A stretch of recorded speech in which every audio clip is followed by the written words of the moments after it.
Baiklah, kita lanjutkan untuk besaran turunan yang ketiga, yaitu laju pertumbuhan.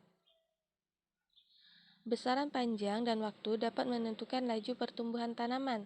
Contoh, kamu menanam jagung. Pada pengukuran awal diperoleh tinggi tanaman jagung 20 cm. Dalam waktu 10 hari, tingginya menjadi 60 cm. Tentukan laju pertumbuhan jagung tersebut. Nah, laju pertumbuhan jagung tersebut sama dengan perubahan panjang dibagi dengan waktu. Nah, kita cari dulu perubahan panjangnya. Untuk perubahan panjang itu bisa dicari dari 60 cm dikurang 20 cm.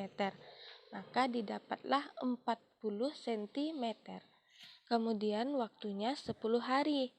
Maka didapatlah laju pertumbuhan itu 40 cm dibagi 10 hari sama dengan 4 cm per hari.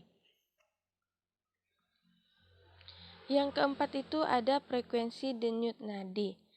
Nah, frekuensi denyut nadi ini pada manusia bergantung pada jenis kelamin, usia, dan aktivitas manusia. Anak-anak memiliki denyut nadi lebih cepat daripada orang dewasa. Ketika beristirahat, denyut nadi orang dewasa berkisar 60 sampai 80 denyut per menit. Anak-anak berkisar 60 sampai 100 denyut per menit, sedangkan anak bayi berkisar 100 sampai 140 denyut per menit. Nah, untuk frekuensi denyut nadi sendiri itu merupakan jumlah denyut nadi per menit yang bisa kita tentukan dengan cara salah satunya menekan pada bagian pergelangan tangan, kemudian dirasakan berapa denyut nadi kita selama 1 menit.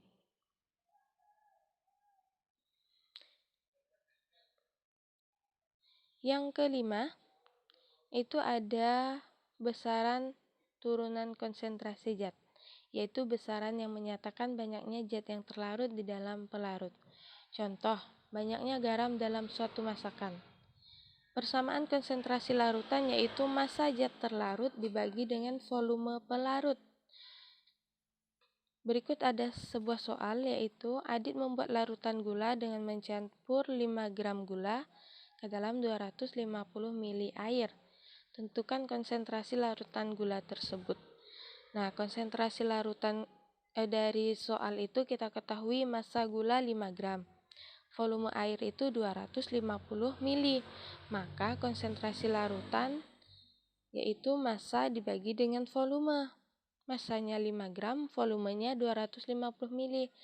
Didapatlah konsentrasi larutan gula tersebut 0,02 gram per mili. Yang keenam itu ada massa jenis. Apa itu massa jenis?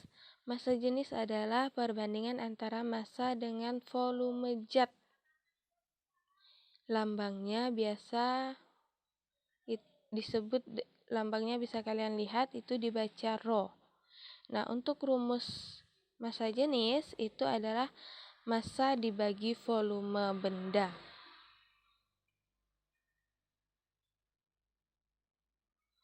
Nah, berikut ini ada sebuah contoh soal. Jika massa benda adalah 3 kg, tentukan berapa massa jenis benda A. Karena benda A itu merupakan benda yang bentuknya tidak teratur, maka kita cari volumenya menggunakan gelas ukur. Nah, dari gambar bisa kita lihat sebelum dimasukkan batu, volumenya itu 600 ml. Sedangkan setelah dimasukkan benda A atau mungkin itu batu, volumenya menjadi 750 ml. Maka untuk mencari massa jenisnya, itu kan massa dibagi dengan volume benda. Massanya 3 kg, volumenya 750 dikurang 600 ml. Kemudian 3 kg itu diubah menjadi gram, maka menjadi 3000 gram per 150 ml. Atau mili itu kan sama juga dengan cm kubik.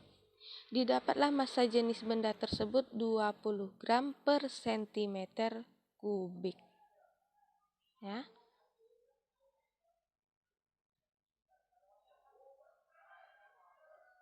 Nah, yang terakhir itu kita akan membahas besaran skalar dan besaran vektor. Nah, besaran skalar ia hanya memiliki nilai. Contohnya volume, massa, waktu, dan jarak. Sedangkan besaran vektor itu memiliki nilai dan arah, yaitu contohnya perpindahan, kecepatan, gaya, dan percepatan.